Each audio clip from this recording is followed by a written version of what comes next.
Welcome to the Debrief here at ABC News Live. I'm Aaron Katersky. Coming up, it's being called one of the darkest days in New Zealand after a gunman opens fire on two mosques. 49 people are dead. Well, going to tell you why some people who actually need extra time on the SAT are worried about what went down this week in the college admissions cheating scandal. And we'll take you to a rally in New York, one of many going on around the globe to call attention to climate change. Right after these headlines.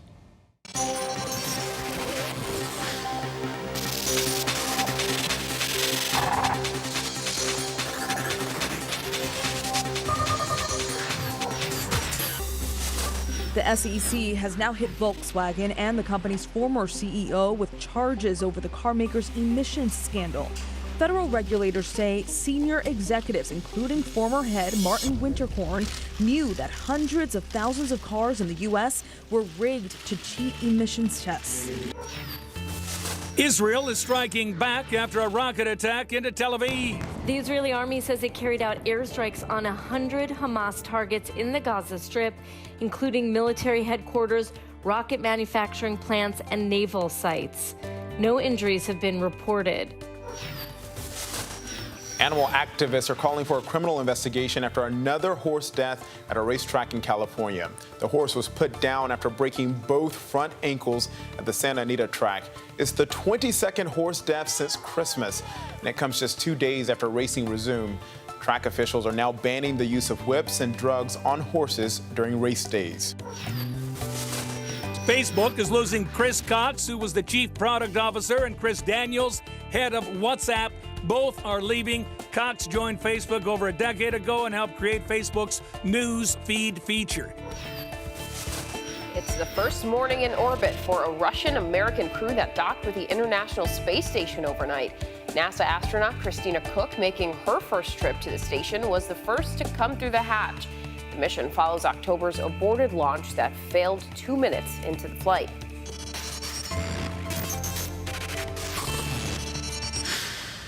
"49 people are dead in New Zealand after a gunman opened fire at two mosques in Christchurch. We want to get straight to our senior foreign correspondent here at ABC News, Ian Pannell, to catch us up on the latest. Ian, this happened during Friday prayers. Yeah, that's right. Friday midday prayers is the main prayer time throughout the week. It's the one where lots of people, more people tend to attend. Christchurch in New Zealand only has 3 mosques, and 2 of them were hit by this attack today. Bear in mind, this is a country that has never experienced a terrorist attack before. What we understand happened was that the gunman, who was an extreme right-wing white supremacist, entered the gun carrying multiple weapons, we understand, or certainly had multiple weapons, and opened fire on the congregation there, on worshippers. Then there was another shooting at another mosque. It's not clear at the moment whether it was the same shooter. So he moved from the Al Noor Mosque to the Linwood Mosque. More people shot there, more people killed, more people injured. As I say, the worst incident of its kind clearly ever in New Zealand. But some people will be saying part of a much broader pattern worldwide. Oh, and to that end, we're going to speak with our contributor, John Cohen, formerly of the Department of Homeland Security, coming up. But I wanted to ask you about this particular suspect, Ian, because he did seem steeped in a lot of ideology that has been cropping up of late, particularly online. Yes, and certainly at the far extreme end of that. But yes, there is a network of people out there. This has been a growing trend. There have been increasing numbers of attacks that have been attributed to far-right extremist terrorists. There tends to be a specific categorization of what we think a terrorist is and what motivations they have.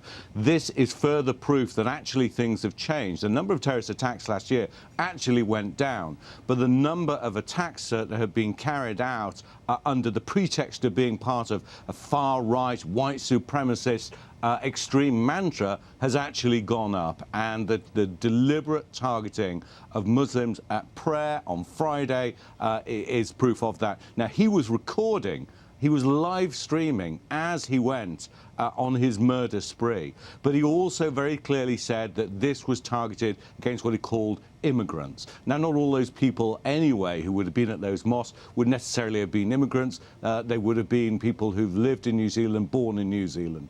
But nevertheless, that is the backdrop. And if you only have to look at the other people that he said that he admired, that he revered, that he followed, that he copied, they were also people who felt that they were striking out against immigration, striking out against different religions like Islam and Judaism, people who also feel that they're part of a backlash against some liberal elite trend in society. So there's a whole bunch of different things that are thrown together.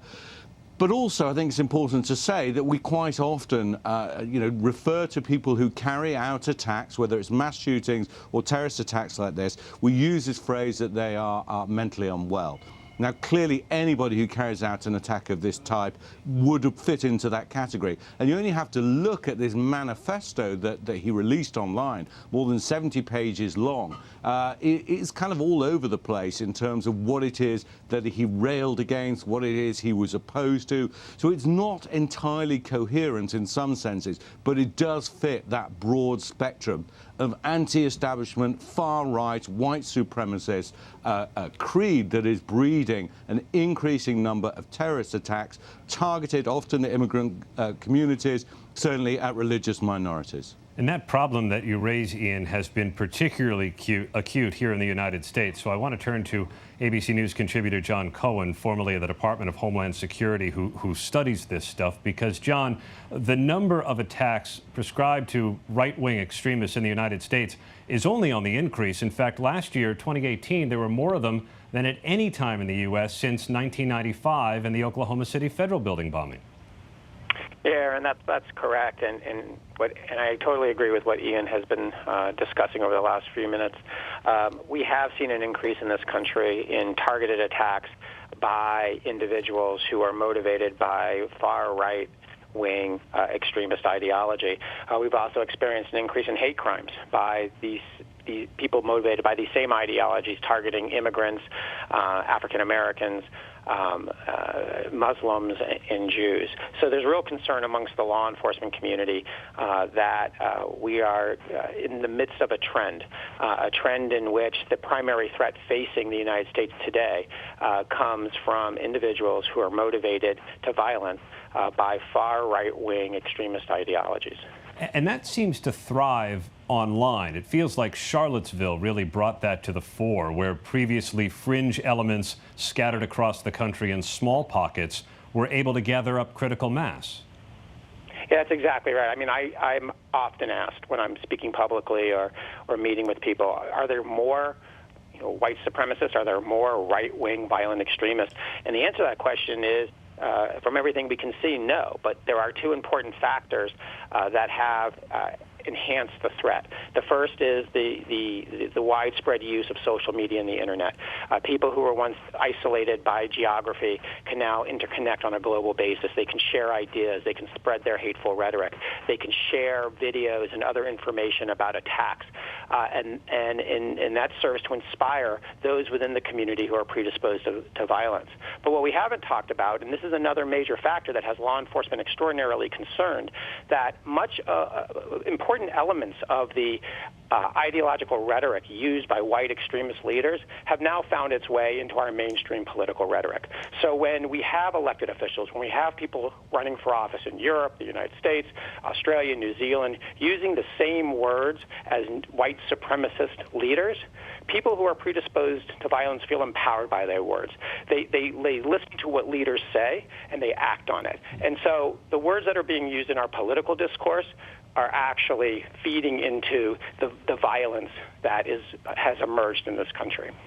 John Cohen, formerly of the Department of Homeland Security and now an ABC News contributor. And back to Ian Pannell, our senior foreign correspondent. On that point, he mentions, Ian, that this has not just been a problem in the United States. It has been a problem around the world. And some of these fringe elements, particularly in Europe, have been gaining political power. Yeah, I mean, I would echo everything that John said. They've been gaining power. They're more represented in the political mainstream. And that arguably provides some air of legitimacy, even if those people who are in the mainstream would never endorse or approve of these kinds of extreme acts, that perhaps the current tenor of political debate provides some kind of cover where people feel legitimized. And again, if you go into some of the detail of this so-called manifesto produced by this attacker, he references a lot of what we now regard as the political mainstream in America and also here in Europe. And some of the responses as well from mainstream politicians, one in particular in Australia, I'm not going to quote from it, but highly offensive to immigrant communities, to minority communities, sort of condemning the attack, but at the same time saying, well, we understand where this is coming from. I would say,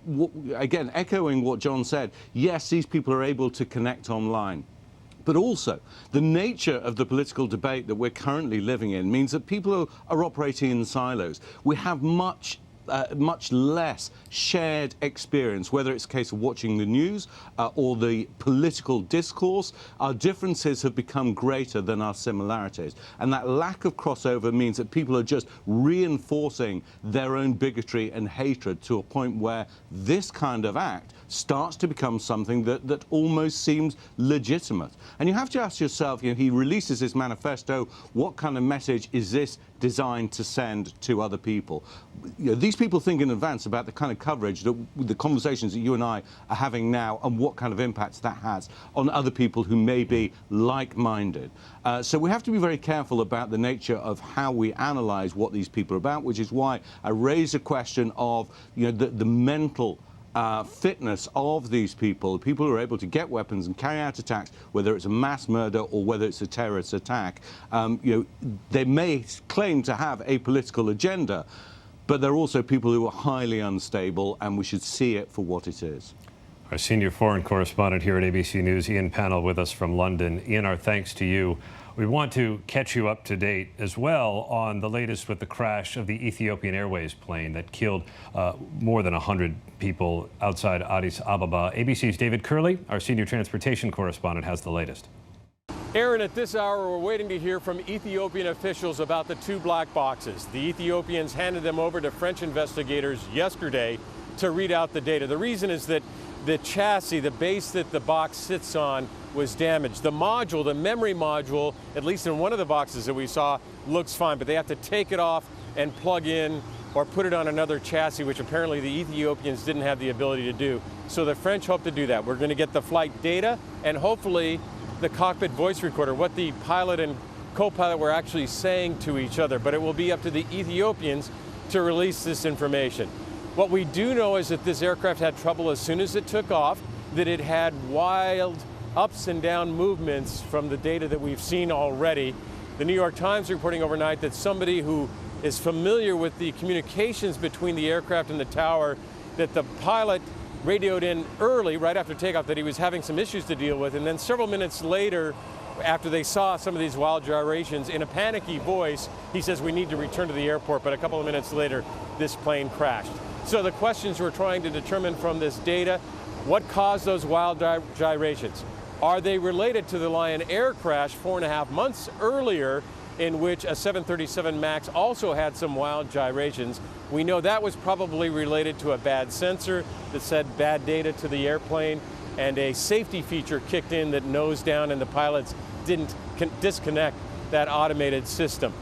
Also, from the crash scene, I've learned from one source that investigators are looking at the jack screw. This is a threaded rod that is in the tail section of the plane, and it controls the horizontal stabilizers, and that's what causes the plane's nose to go up and down. When a pilot wants to go up, the screw moves one way and it noses up. They want to go down, the screw goes the other way, and they go down. They're looking at it. That's not surprising because we saw these wild gyrations in the flight of this aircraft. So really right now, it is the French investigators. Can they extract the data?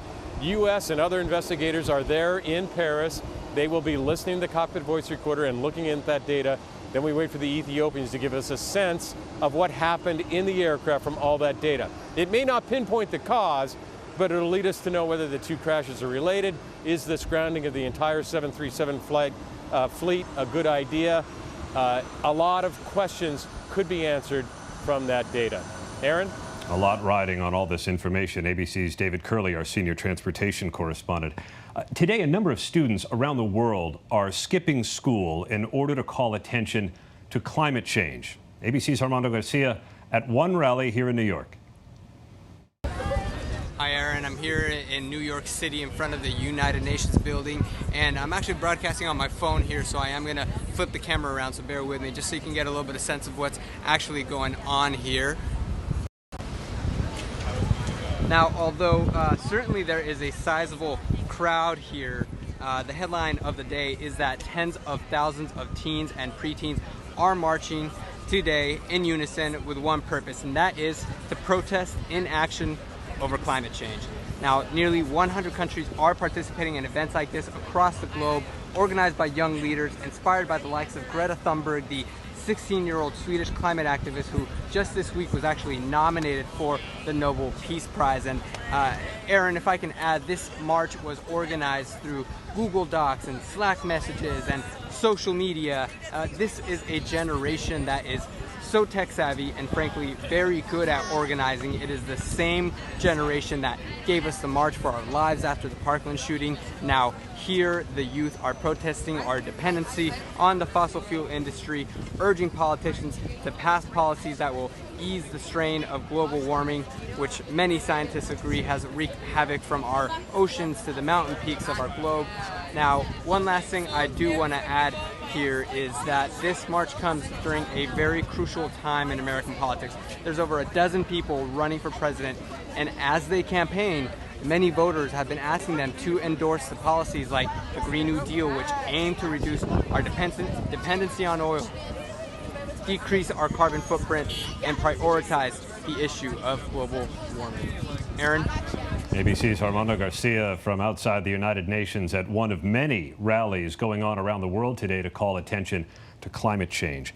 There are new concerns that are being raised by the college admissions cheating scandal that we've told you about all week. And I want you to meet Leah Beatty, who's a sophomore at Whitman College in Washington State. Leah has dyslexia and needed extra time, like so many students do, on the SAT. The difference is she needed it legitimately.